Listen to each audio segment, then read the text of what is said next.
Shalom, shalom, bien-aimés dans le Seigneur. Nous sommes dans la joie, nous sommes bel et bien lundi et nous sommes là pour pouvoir réellement partager la parole du Seigneur. Nous sommes là pour pouvoir communier ensemble. Nous sommes là pour élever le nom de notre Seigneur Jésus. Nous sommes là pour l'adorer, nous sommes là pour le louer, nous sommes là pour pouvoir réellement l'exalter. C'est votre serviteur, le pasteur Philippe Mukenge, pour votre émission Louons l'Éternel, une émission qui passe tous les lundis à partir de 20h, une émission qui nous permet de pouvoir louer l'Éternel avec les chantres, de pouvoir réellement le célébrer avec réellement les cantiques. Voilà pourquoi nous venons et nous partageons la parole de Dieu sur base d'un cantique. Nous sommes là pour pouvoir réellement nous exhorter les uns les autres, nous encourager. Nous sommes là pour pouvoir réellement nous éclairer les uns les autres afin de pouvoir réellement louer Dieu en esprit et en vérité, adorer Dieu en esprit et en vérité. Que le Seigneur vous soit très favorable, que le Seigneur vous bénisse, que le Seigneur puisse réellement vous accorder tout ce dont vous avez besoin parce que nous croyons que Dieu est bon, il est réellement celui qui manifeste toutes choses, il est celui qui est notre Père, celui qui accorde à chacun selon ses besoins, selon ses attentes, selon ses aspirations. Il donne au-delà même de nos espérances. Voilà pourquoi nous sommes fidèles à ce Dieu. Voilà pourquoi nous les servons.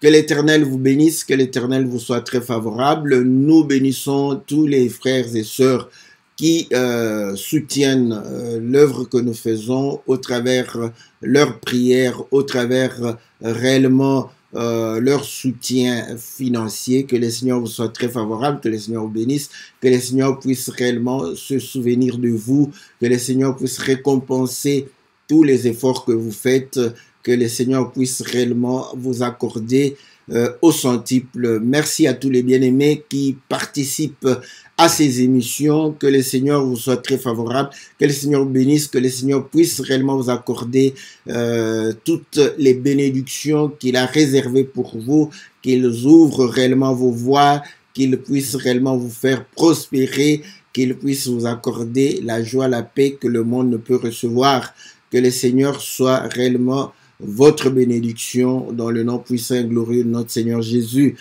Salutations à notre bien-aimé Adèle Jésus, que le Seigneur vous bénisse, que Dieu bénisse le frère Ghislain, que Dieu bénisse le frère Serge, nous bénissons réellement le bien-aimé Farid, nous bénissons le bien-aimé Jean-Marie, Jean-Didier, Peter, nous bénissons le bien-aimé Victor, nous bénissons, n'est-ce pas, le bien-aimé Gabin, nous bénissons le bien-aimé les biens, le bien-aimé Laurent, que le Seigneur vous soit très très très favorable. Salutations à la sœur Cathy, à la sœur Bia, à la sœur Sylvie, à la sœur Florence, à la sœur Bibich. Nous saluons le bien-aimé Todd, que Dieu vous soit très favorable, que Dieu se souvienne de vous, que Dieu puisse réellement vous assister en toutes choses. Nous saluons, n'est-ce pas, tous les frères qui sont au loin, que le Seigneur vous bénisse, que le Seigneur vous assiste, que le Seigneur puisse réellement vous être favorable. Voilà, bien aimé dans le Seigneur, vous savez que l'émission est basée sur le cantique. Nous écoutons un cantique, nous tirons le thème du cantique, nous essayons de pouvoir réellement nous exhorter avec la grâce que le Seigneur nous a accordée et la charge que le Seigneur a mis dans notre cœur afin de pouvoir réellement nous encourager les uns les autres.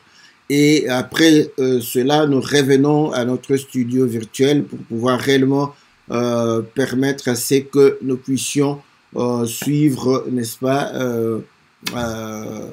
le cantique et pouvoir réellement suivre l'exhortation ou la prédication ou l'enseignement que le Seigneur nous assiste. Salutations, bien-aimé Isidore Tamboué, que le Seigneur vous bénisse. Nous bénissons la sœur Janine Agoula, que le Seigneur vous soit très très favorable. Voilà, bien-aimé dans le Seigneur, nous allons suivre le cantique et nous allons revenir après. C'est le cantique de notre frère, le père Abraham Oma, n'est-ce pas, de Cape Town, en Afrique du Sud. Au travers lui, nous saluons tous les bien-aimés qui sont en Afrique du Sud, particulièrement le docteur Jason Oalanganda, que le Seigneur bénisse, la sœur Narita, la sœur Vicky. Nous saluons, n'est-ce pas, tous les hommes de Dieu. Que le Seigneur se souvienne de vous, que le Seigneur vous bénisse dans le nom précieux et glorieux de notre Seigneur Jésus. Voilà, salutations à la sœur Corinne. Sans plus tarder, nous allons pouvoir réellement suivre le cantique de notre frère Abraham. Bon, le cantique est en anglais. Je vais essayer de donner le résumé. J'espère que je vais bien. Bon, comme c'est l'anglais qui parle des choses de Dieu, donc je me retrouve. Donc voilà, après le cantique, je vais pouvoir réellement résumer pour ceux qui ne comprennent pas l'anglais, qui ne saisissent pas l'anglais. Nous allons pouvoir réellement résumer le cantique en français pour pouvoir permettre à tout le monde de pouvoir comprendre et saisir le cantique. Voilà, sans plus tarder, écoutons le cantique de notre bien-aimé Père Abraham.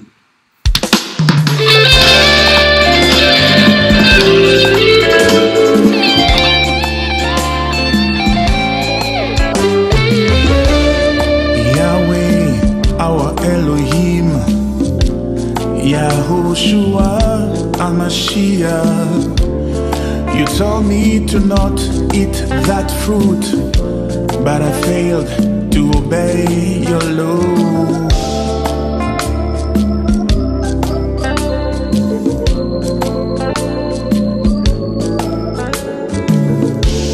Yahushua, you had mercy on me. You came down to rescue me. Emmanuel, you became flesh and have saved my soul. Thank you, Yahushua. Glory to Elohim in the highest, and on earth peace, goodwill toward man. We give thanks unto you and sing praises unto your name.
Voilà.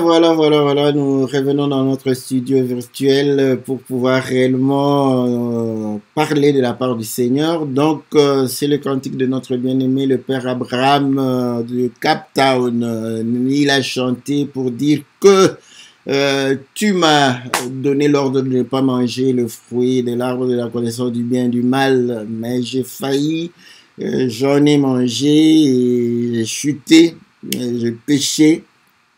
Et je suis devenu un pécheur. Tu as exprimé ton amour, ta miséricorde. Tu as quitté les lieux hauts. Tu as porté, n'est-ce pas, une chair pour pouvoir réellement venir me secourir, pour pouvoir venir me sauver.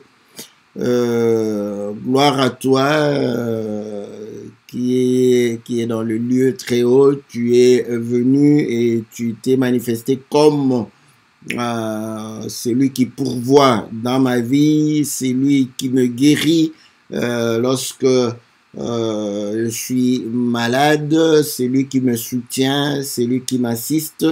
Gloire à toi pour l'amour, gloire à toi pour réellement le secours.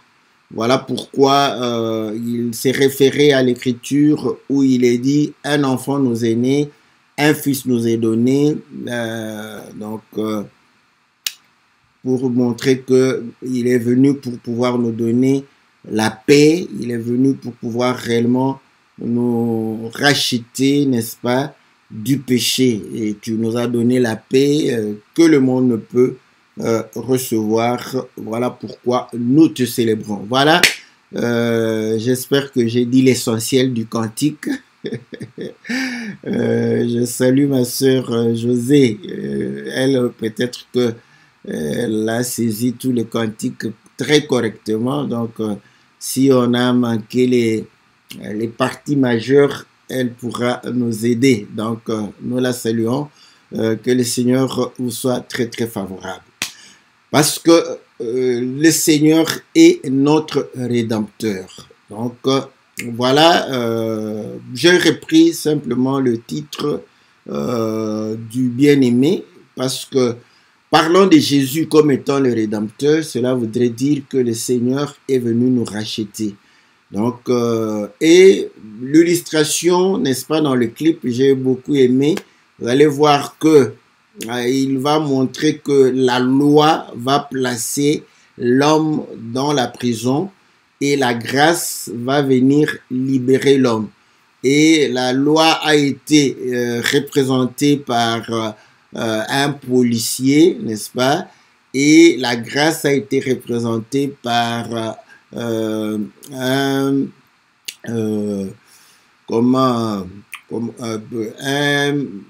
un avocat, j'espère bien, donc qui vient pour pouvoir réellement plaider la cause, n'est-ce pas, de celui qui est en prison. Cette image m'a interpellé aussi, parce que vous allez comprendre que dans la vie courante, l'Écriture nous dit, la nature elle-même ne vous enseigne-t-elle pas? Et nous savons que cette Écriture qui dit que la nature elle-même ne vous enseigne-t-elle pas, ne nous a pas amené dans le paysage, ne nous a pas amené à observer la faune ou la flore, n'est-ce pas, ne nous a pas amené à pouvoir réellement observer le ciel, tout ça. Là, lorsque Paul, dans 1 Corinthiens chapitre 11, est en train de pouvoir évoquer l'écriture qui nous recommande de pouvoir réellement recevoir l'instruction à partir de la nature, Paul est allé dans la nature, la manière de vivre que les hommes sont en train de pouvoir vivre. Voilà pourquoi il dit que c'est une gloire pour une femme d'avoir de longs cheveux. Donc à ce moment-là, ce n'est pas le paysage que on observe, ce ne sont pas les animaux que nous observons, ce ne sont pas les plantes que nous observons, ce sont les hommes, le comportement des hommes. Donc la manière dont les hommes se comportent, nous pouvons tirer des instructions, nous pouvons tirer réellement une leçon, nous pouvons tirer la parole du Seigneur. Donc là, on voit que il va dans le comportement des hommes. Or, vous allez comprendre qu'aujourd'hui, nous avons des cas, n'est-ce pas? Je prends ce cas-là. C'est un cas où je relève pour voir que la compréhension de la chose, du rachat que le Seigneur nous fait, si nous la comprenons de la manière humaine, nous avons des difficultés de comprendre réellement le rachat que le Seigneur a fait, même ne pas comment apprécier sa qualité de rédempteur pour nous. Voilà. Donc, je disais que nous observons dans certains cas un enfant qui est indocile, n'est-ce pas, qui est turbulent, qui fait beaucoup de problèmes et qu'on arrête par la police. Les parents, généralement les parents, vont pouvoir aller libérer, plaider la cause de cet enfant. Et nous voyons que le fait de pouvoir libérer cet enfant, payer la caution, payer les amendes et tout, n'est pas une garantie que cet enfant ne va plus reprendre.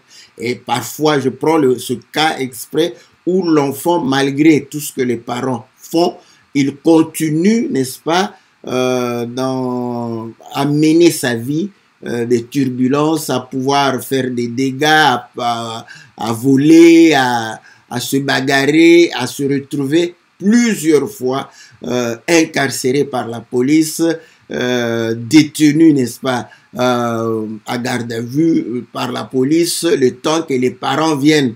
Vous savez même ce cas-là, où je prends pour illustrer réellement les images que nous avons vues. Voilà pourquoi c'est toujours bien, comme je l'ai toujours dit, de supporter les frères, de faire le clip. Donc, dans le clip, ils essayent de pouvoir réellement visualiser, n'est-ce pas, le cantique, le message, afin que nous puissions comprendre ce qu'ils veulent transmettre comme message. Donc, quand nous prenons cette image-là, nous voyons qu'il y a des parents qui souffrent du fait qu'ils ont plusieurs fois plaidé en faveur de leurs enfants, mais l'enfant reste indocile, l'enfant reste dans une vie perturbée, l'enfant continue à commettre des fautes, il reste un délinquant que la police de temps en temps attrape et fait appel à ses parents. Voilà. Nous avons aussi le cas de l'école où l'enfant est réellement turbulent et on fait appel aux parents, et les parents intercèdent pour l'enfant et puis finalement vous allez voir qu'on peut décider de pouvoir renvoyer l'enfant. Vous voyez, c'est exactement ce que nous avons vu dans les images où l'homme était en prison, la loi gardait cet homme en prison, la grâce est venue intervenir pour l'homme, l'homme est sorti. Mais quand l'homme sort, qu'est-ce qui garantit que cet homme ne fera pas encore de dégâts? C'est ça, voilà. Parce que ça, j'ai pris de la nature, hein, parce que la nature nous montre que le fait qu'on intervienne pour toi ne garantisse en rien que tu puisses réellement ne plus récidiver. Nous avons le cas des gens qui ne font que récidiver, n'est-ce pas? Et là, d'ailleurs, les hommes envisagent de pouvoir durcir la loi afin de pouvoir permettre à l'homme de comprendre qu'il faut véritablement changer de comportement. Voilà, ça c'est la nature qui nous enseigne pour montrer que nous pouvons bénéficier, n'est-ce pas, d'une plaidoirie, nous pouvons bénéficier du paiement de caution, n'est-ce pas, de rançon, mais est-ce que cela nous donne réellement la capacité de ne plus commettre les mêmes choses, de ne plus nous retrouver, n'est-ce pas, condamnés, n'est-ce pas, par la loi. Voilà. Donc, ceci nous amène à pouvoir nous interroger et à réfléchir. Et il a dit que Dieu a donné la loi à l'homme pour dire que tu ne mangeras pas l'arbre de la connaissance du bien et du mal, mais l'homme a fini par manger, malgré qu'on lui avait dit. Là, on a compris que c'est la loi. Mais quel est le problème de la loi en réalité? Voilà. Donc, on va essayer de pouvoir réellement nous exhorter par rapport à cela pour que nous puissions comprendre vraiment quand est-ce que vraiment nous pouvons revendiquer que Jésus est notre Rédempteur. Voilà. Écoutez. Vous allez comprendre que le Seigneur, dans sa façon de pouvoir faire les choses, parce que l'Écriture dit que la loi est un pédagogue qui nous conduit vers Christ. Si la loi est pédagogue, c'est que Dieu est un pédagogue, c'est un véritable pédagogue. C'est lui qui nous enseigne et qui nous montre les choses, qui essaye de nous faire comprendre les choses, qui essaye de pouvoir permettre à chacun de nous de matérialiser, de pouvoir visualiser. Vous allez comprendre que l'homme a toujours eu tendance à saisir les choses qu'il voit, à saisir les choses qu'il entend, les choses qu'il perçoit, afin de pouvoir réellement les appréhender. Donc, vous allez comprendre que Dieu, connaissant que l'homme a cette nature-là, il va nous donner des images, il va nous donner des modèles, des exemples. Voilà. Donc, pour nous permettre de comprendre. Et là, vous allez voir une chose, que nous, par rapport à cela, nous voyons que l'homme est sous la loi et l'homme transgresse la loi. L'homme qui est sous la loi, n'est-ce pas, Dieu va prendre un peuple et va pouvoir réellement donner à ce peuple la loi. Nous connaissons qu'Israël est le peuple de Dieu qui a reçu la loi. Et le reste, nous étions sans loi, sans promesse, sans Dieu, sans alliance, tout ça. Donc on faisait les choses comme on le voulait. Et regardez, vous allez voir que ceux qui avaient reçu la loi, qu'est-ce qu'ils en ont fait? Voilà. Et nous voyons que Israël qui a reçu la loi n'a pas été mieux loti que nous, n'a pas été, exemplaire. Parce qu'il a fini par constater qu'il était pécheur et que nous étions de nature pécheurs.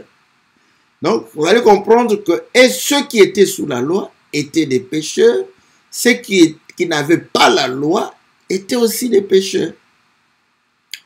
Et là, c'est pour montrer maintenant la valeur du rachat. Vous voyez? Parce que Paul va expliquer ces choses de manière générale, mais il va pouvoir aussi expliquer de manière assez particulière. Quand nous voulons nous identifier comme tous des pécheurs, nous rentrons à Adam qui avait reçu la loi et qui a péché. Et la Bible dit, un seul a péché et le péché, n'est-ce pas, est entré dans toute l'humanité. Alors, tous ont péché et tous sont privés de la gloire de Dieu. Et Dieu vient, n'est-ce pas, avec la loi pour aider un peuple à pouvoir réellement obéir à sa parole, à sa volonté, accomplir réellement ses desseins. Et ce peuple va manifester son incapacité à pouvoir réellement être agréable à Dieu, à pouvoir accomplir la volonté de Dieu. Et nous qui étions restés en dehors, n'est-ce pas, de cette influence, l'influence de Dieu, nous étions aussi pécheurs. Donc ceux qui avaient la loi étaient pécheurs, ceux qui n'en avaient pas, ils étaient aussi pécheurs. Maintenant, Dieu veut racheter, n'est-ce pas, l'homme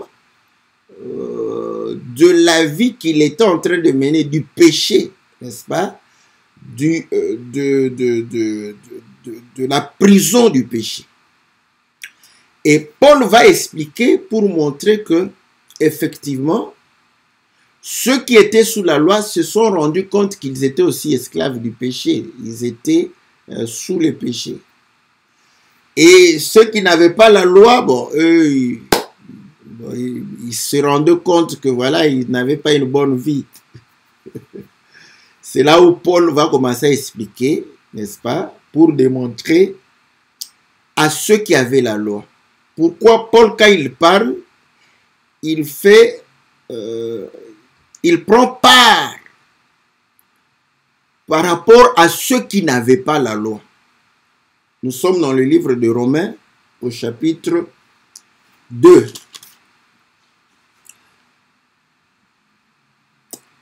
Romains chapitre 2, vous allez comprendre que l'Écriture dit ceci au verset 1. « Ô homme, qui que tu sois, toi qui juges, tu es donc inexcusable, car en jugeant les autres, tu te condamnes toi-même, puisque toi qui juges, tu fais les mêmes choses.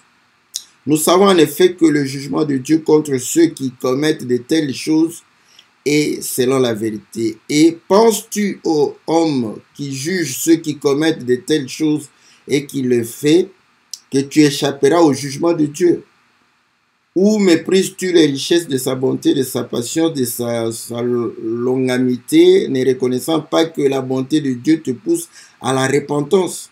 Mais par ton endurcissement et par ton cœur impénitent, tu t'amasses un trésor de colère pour le jour de la colère et de la manifestation du juste jugement de Dieu qui rendra à chacun selon ses œuvres, réservant la vie éternelle à ceux qui, par la persévérance à bien faire, cherchent l'amour, la gloire et l'immortalité, mais l'irritation et la colère à ceux qui, par esprit de dispute, sont rebelles à la vérité et obéissent à l'injustice. Tribulation, angoisse sur toute âme d'homme qui fait le mal, sur le juif premièrement, puis sur le grec. Gloire, honneur et paix pour quiconque fait le bien, pour le juif premièrement, puis pour le grec. Car devant Dieu, il n'y a point d'acception de personne. Tous ceux qui ont péché sans la loi périront aussi sans la loi. Et tous ceux qui ont péché avec la loi seront jugés par la loi. Ce ne sont pas en effet ceux qui écoutent la loi qui sont justes devant Dieu, mais ce sont ceux qui la mettent en pratique qui seront justifiés. Ça nous donne un élément. Il dit que nous avons deux hommes, un juif et un grec.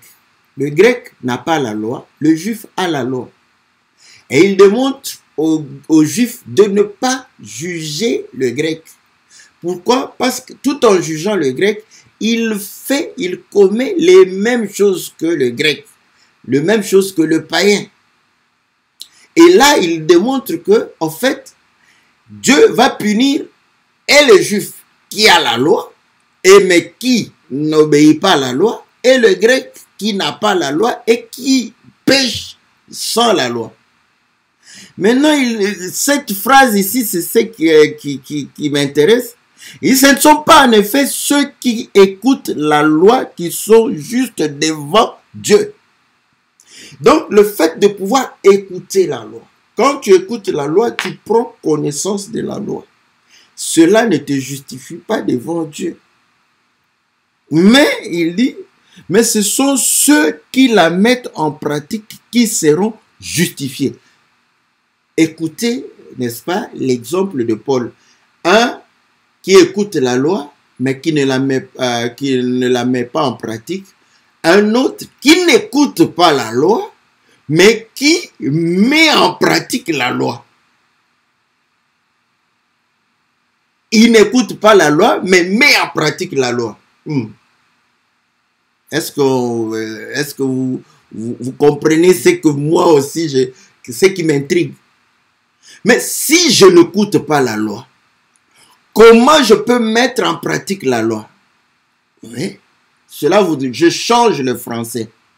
Un qui a la loi, mais qui ne met pas en pratique la loi. Un autre qui n'écoute pas la loi, mais dont la vie est conforme à la loi. J'ai changé le français de la Bible. C'est l'écriture 13 de Romains chapitre 2. Donc, Paul est... Voilà pourquoi je dis, au fait, le païen, vous allez voir que les Juifs avaient tendance à minimiser les païens, les Grecs, ceux qui étaient étrangers, n'est-ce pas, à la nation juive.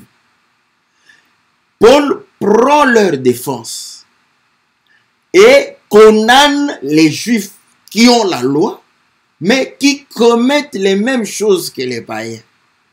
Et il va même démontrer qu'il y a certains païens dont la vie ne peut être condamnée par la loi. Donc là, il nous donne l'exemple pour dire que, vous voyez, lorsque nous regardons les œuvres, vous allez voir qu'il y en a qui vivent, qui manifestent les œuvres, non pas parce qu'ils ont entendu, mais parce que c'est leur vie. Et là, il dit, vous voyez, ceux dont la vie est conforme à la parole, dont la vie est identifiée à la parole, ceux-là seront justifiés. C'est ça la grâce. C'est ça la définition de la grâce. C'est ce que Paul... Bon, vous savez, le livre de Romains, normalement, ça commence au chapitre 1. Voilà pourquoi on dit de telles choses. Il fallait lire un peu plus haut pour savoir ce que, n'est-ce pas, Paul était en train de parler. Il parlait du péché. Ouais. Et il va pouvoir poursuivre jusqu'au chapitre 8 en train d'expliquer la loi et la grâce. Et là, il va donner la raison pour laquelle la loi a été manifestée. Nous sommes dans Romains chapitre 5.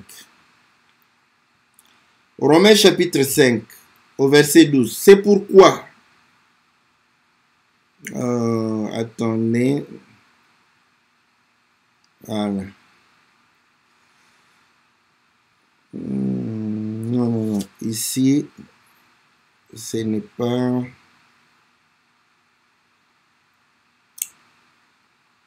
Ici, il est en train de pouvoir...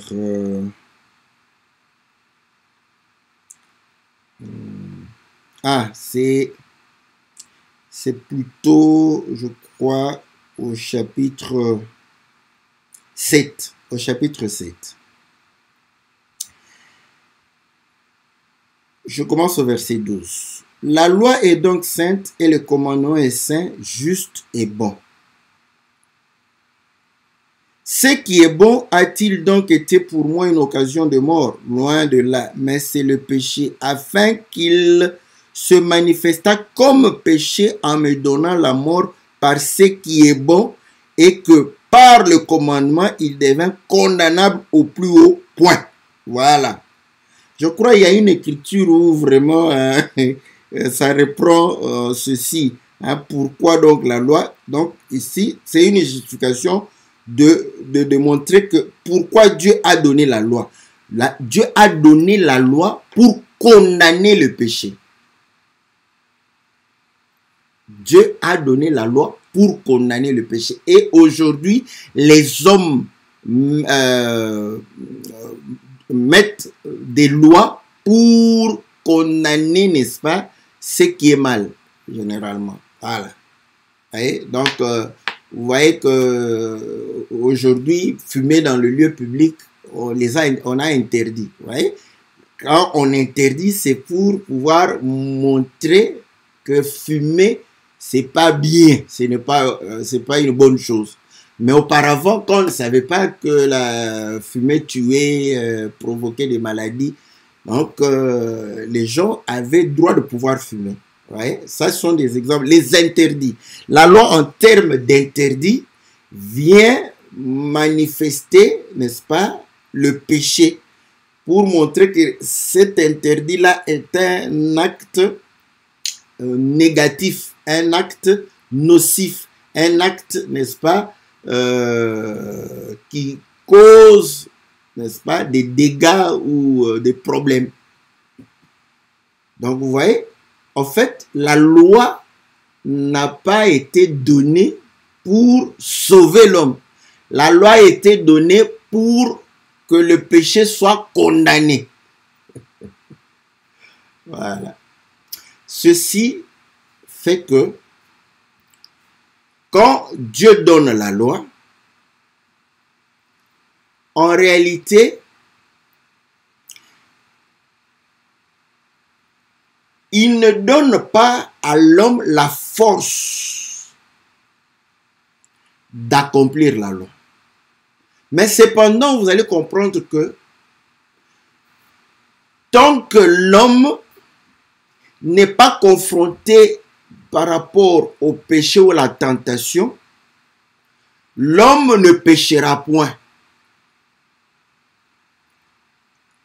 On lui donne la loi, il ne va pas pécher non pas parce qu'il en a la capacité, mais parce qu'il n'a pas encore fait preuve de subir une tentation par rapport, n'est-ce pas, à la loi. C'est ce que Paul explique.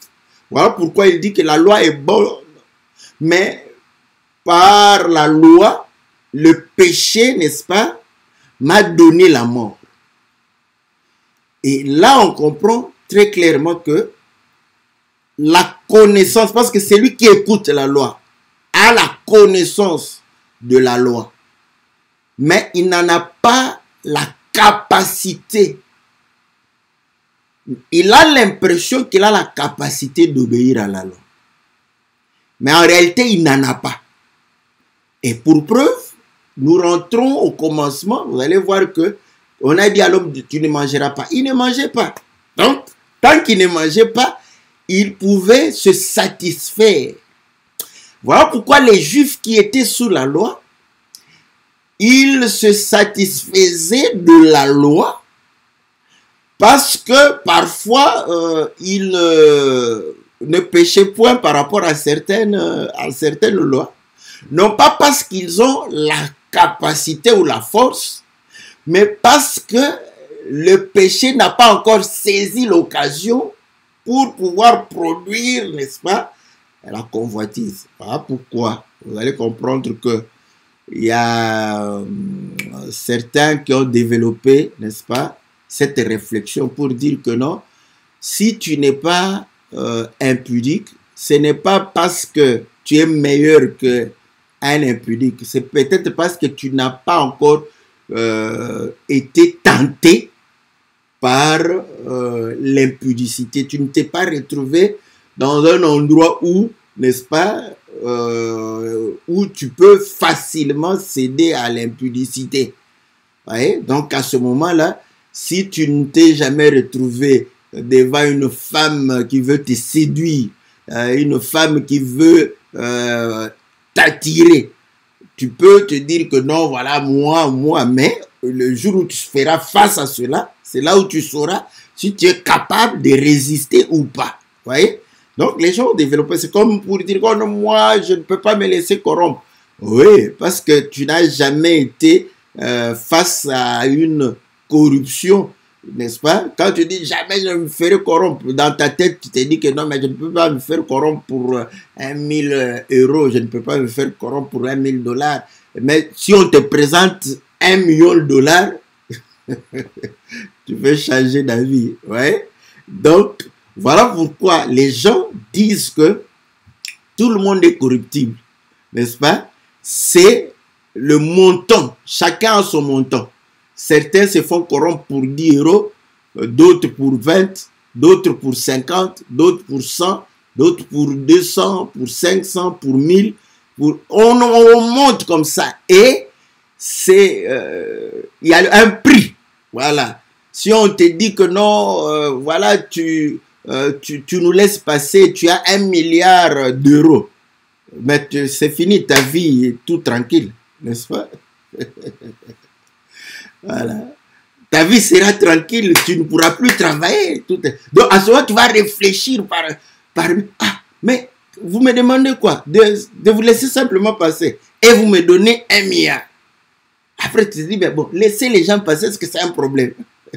C'est là où tu comprendras que tu es, n'est-ce pas, susceptible. Et la Bible le dit, nous sommes tous corruptibles, c'est-à-dire, c'est la chair va pourrir, c'est vanité. Donc, on est tous corruptibles, chacun à son niveau. On est tous pécheurs, chacun à son niveau. Ah, voilà. Donc, vous allez comprendre que, en réalité, la connaissance de la loi ne te donne pas ce rachat-là. Tu n'es pas libre par rapport au péché parce que tu sais que voilà, c'est interdit d'insulter, c'est interdit de mentir, c'est interdit de convoitir, c'est interdit d'insulter, c'est interdit de jalouser, tout ça. Tout ça, on connaît. Mais ça ne nous donne pas la force. Et Paul va justifier cela. Il va dire que, effectivement, parce que ma chair a été vendue au péché. Voilà. On comprend que maintenant, nous, aujourd'hui, nous écoutons aussi la parole de Dieu. Bon, tu peux appeler ça grâce. Paul le dit, c'est la loi de l'esprit. C'est toujours la loi. Alléluia, j'aime ça. C'est toujours la loi. Nous écoutons. Quand le fait d'écouter ne fait pas de toi un racheté. C'est pourquoi Paul dit que ce sont ceux qui mettent en pratique qui sont justifiés par Dieu. Ah. Mais écoutez, qu'est-ce qui fait que l'homme qui est sous la loi, qui a écouté, prenons simplement une loi, n'est-ce pas? On te dit que tu ne commettras point d'adultère. Tu le sais. Voilà, tu le sais. Tu ne commettras point de... Tout le monde le sait. Maintenant, le fait de pouvoir savoir cela, mais qu'est-ce qui fait que l'homme commette l'adultère? Ah. Ouais. Donc, le fait de savoir ne te rachète pas parce que tu peux savoir et pécher. Voilà. Ça, j'aime. Donc, lorsque nous disons que le Seigneur nous a rachetés, je reprends mon exemple. Vous allez voir que, en tant que parent, il a payé la rançon. Mais nous, en tant qu'enfants, est-ce que nous avons compris la leçon? Nous avons compris pourquoi nous sommes allés en prison. Pourquoi les policiers nous a gardés à vue. Est-ce qu'on a compris? Tu vas dire, on n'a pas... Mais l'enfant comprend, non? Il comprend que, j'ai été... Quand il voit le policier, il sait que, celui-ci va m'attraper. Il sait, là. Voilà, j'aime ça. Vous allez comprendre maintenant que un enfant qui comprend et qui va commencer à mener un enfant qui comprend que non, je ne dois plus retourner en prison, c'est un enfant qui va commencer à mener une autre vie. Est-ce qu'on se comprend? C'est-à-dire que nous pouvons avoir deux enfants qui ont commis la même bêtise, n'est-ce pas? Et chacun des parents vient payer la rançon. Les deux sortent de la prison, mais entre les deux, celui qui changera de vie pourra réellement, n'est-ce pas, attester que son père l'a racheté de sa mauvaise vie. Ce n'est pas le fait que le parent ait payé la rançon. C'est le fait que la vie de l'enfant, n'est-ce pas, ait changé. C'est alors que la rançon aura réellement sa valeur dans la vie de cet enfant-là. Par contre, un autre enfant, l'autre qui va continuer sa vie, son père pourra aller plusieurs fois à la prison pour pouvoir payer, n'est-ce pas, la rançon pour pouvoir le faire sortir. Celui-là, on va toujours payer. Voilà pourquoi l'œuvre de la croix, n'est-ce pas, beaucoup ont cette conception de ne pas changer la vie et de recourir à l'œuvre de la croix comme une rançon qu'on va payer pour lui, mais lui, il maintient sa vie.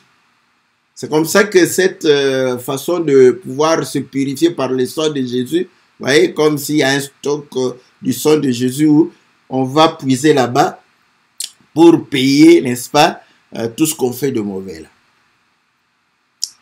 Donc, en réalité, le Seigneur, quand il vient pour nous racheter, c'est vraiment beau qu'il s'est servi de son sang pour pouvoir réellement, n'est-ce pas, identifier l'argent qui a été payé pour pouvoir réellement le vendre. Vous connaissez l'histoire. On a donné à Judas, il est allé et voyant que le Seigneur a été réellement arrêté, qu'il serait jugé et condamné, il va aller remettre cet argent, n'est-ce pas, chez les sacrificateurs. Eux-mêmes vont dire que cet argent, c'est le sang. Or, le sang, vous allez comprendre qu'on dit que il y a la vie dans le sang. Voilà. Donc, le rachat, c'est le fait que le Seigneur te communique sa vie. Ceux à qui le Seigneur a communiqué sa vie, ce sont ceux qui ont été rachetés. Si tu n'as pas été influencé par la vie du Seigneur, si tu n'as pas reçu la vie du Seigneur, tu n'as pas été racheté. Tu as connaissance que le Seigneur a payé. Voilà. Tu es comme cet enfant indocile dont le père paye réellement les amendes tout le temps qu'il fait des bêtises.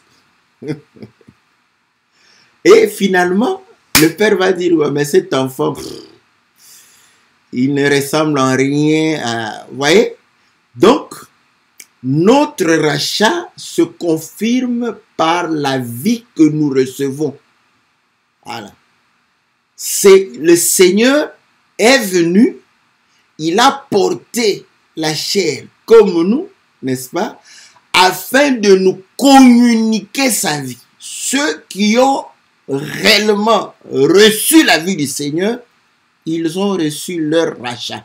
Voilà pourquoi vous allez comprendre que c'est cette nouvelle vie qui va pouvoir te racheter, n'est-ce pas, de ta mauvaise vie et de la prison, parce que tu ne seras plus, Romains chapitre 13, c'est là où Paul le dit que il faut craindre les autorités, n'est-ce pas, et il dit que le juge est à craindre, n'est-ce pas, pour les mauvaises actions. Mais une fois que tu as la vie de Christ, vous voyez, donc le juge ne pourra plus te condamner parce que tu vis conformément à la parole. C'est cette vie qui te rachète des condamnations, n'est-ce pas, du juge, de l'emprisonnement, n'est-ce pas, et te met à l'abri, n'est-ce pas, des condamnations.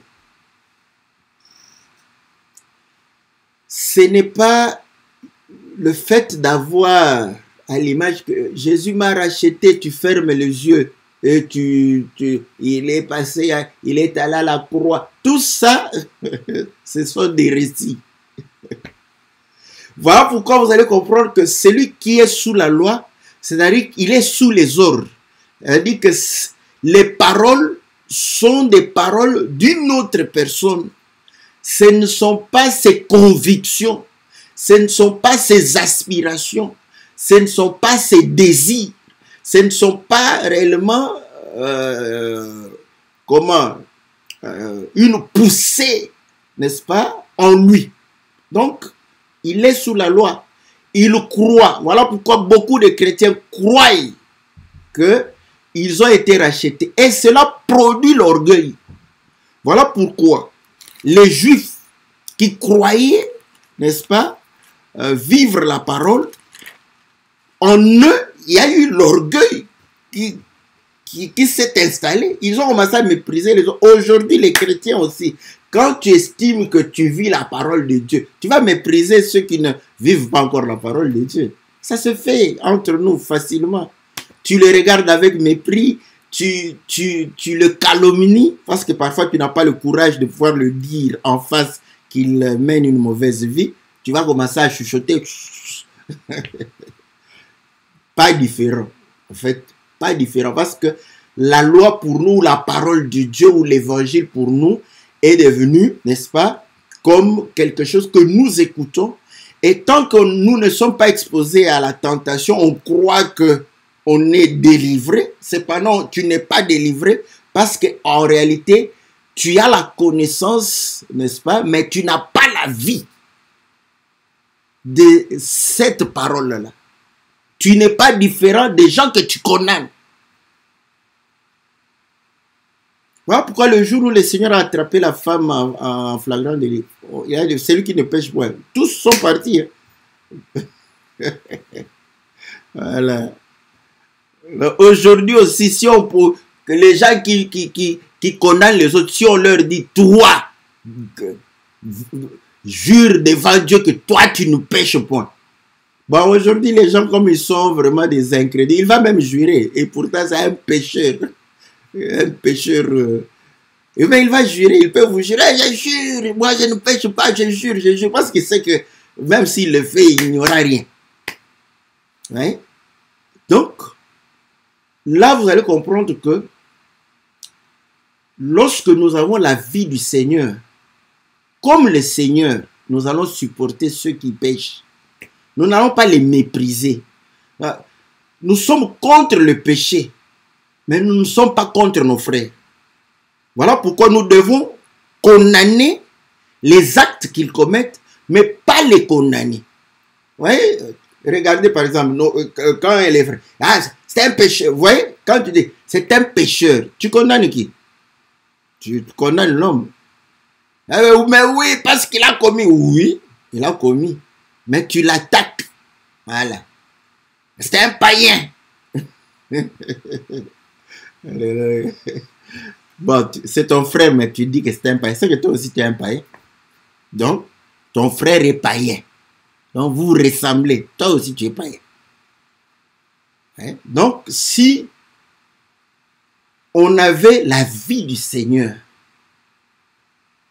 on allait s'attaquer au mal. Comme le Seigneur s'attaquait au mal, mais pas aux gens. N'est-ce pas qu'il a dit à la femme, va, ne pêche plus. Mais il ne s'était pas, je ne te condamne pas. Toi, je ne te condamne pas, mais va, ne pêche plus. Je condamne l'adultère. Jésus, notre Rédempteur, c'est Jésus qui nous communique sa vie. C'est Jésus qui nous donne sa vie, n'est-ce pas? Ce n'est pas que donner sa vie, c'est pas qu'il meurt, qu'il meurt et qu'il ressuscite. Ça te fait quoi? Donc, quand il meurt, il permet à ce que la vie qui était en lui puisse réellement devenir ta vie. C'est ça. Donc, lorsque nous avons la vie du Seigneur, c'est alors que vous allez comprendre que nous allons vaincre le péché. Voyez? C'est pourquoi Paul dit, le païen qui n'écoute pas, mais qui vit. Donc, c'est sa vie. Quand la parole devient ta vie, tu vas voir que péché va devenir difficile. Et pourtant, vous savez, beaucoup de chrétiens, pécher c'est facile, hein. Ne pas pécher c'est difficile. Voilà, parce qu'ils n'ont pas encore compris ces choses. Donc, il reçoit la parole, mais c'est comme il écoute la parole, mais ce n'est pas ça. Quand la parole devient ta vie, le péché va devenir difficile. Tu vas pécher difficilement. Ça, c'est ça être un saint. Toi-même, tu vas commencer à pécher difficilement. Même si tu en as envie, tu vas voir que tu vas faire beaucoup d'exercices pour pouvoir réellement faire un petit péché. Quand un païen vient, tu vois en train de transpirer, tout ça pour un petit péché, il va s'étonner. Oh, pour ce petit péché, tu es en train de pouvoir réellement te tourmenter comme ça. C'est un petit péché. Vous voyez, celui-là, c'est tout naturel pour lui. Mais pour toi, c'est difficile. Pourquoi? Parce que la vie de Christ est en toi. Mais quand le péché est facile pour toi, comprends que tu es loin, loin. Tu es racheté par toi-même. C'est toi-même qui dis que, bon, en fait, on a payé et tu es les délinquants qu'on paye tout le temps sa caution pour qu'ils sortent de la prison. C'est toi. Le vrai délinquant qui sort de la prison parce qu'on paye tout le temps. N'est-ce pas? Donc, Jésus est notre Rédempteur lorsque Jésus vit en nous. Lorsque sa vie, n'est-ce pas, devient notre vie. Lorsque ses désirs deviennent nos désirs. Lorsque sa volonté devient notre volonté, pas sa volonté. Tu dois le ressentir comme ta volonté. C'est ta propre volonté. Tu te dis que non, non, non, je ne peux pas pécher. Je ne peux pas. Donc ça devient ta volonté. C'est pas, ah, c'est parce que Jésus a dit que... Bon, que le Seigneur nous soit très favorable. Que le Seigneur nous aide, n'est-ce pas? Qu'il puisse accorder à chacun de la force, de l'énergie, cette vie, n'est-ce pas? Donc, et je crois que nous vivrons, n'est-ce pas, sa volonté de manière simple et facile. Que Dieu vous soit très favorable, que Dieu vous bénisse, que Dieu vous assiste, que Dieu puisse vous accorder toutes les bonnes choses. Dans le nom puissant et glorieux de notre Seigneur, nous nous retrouvons mercredi pour l'émission Que la Bible parle.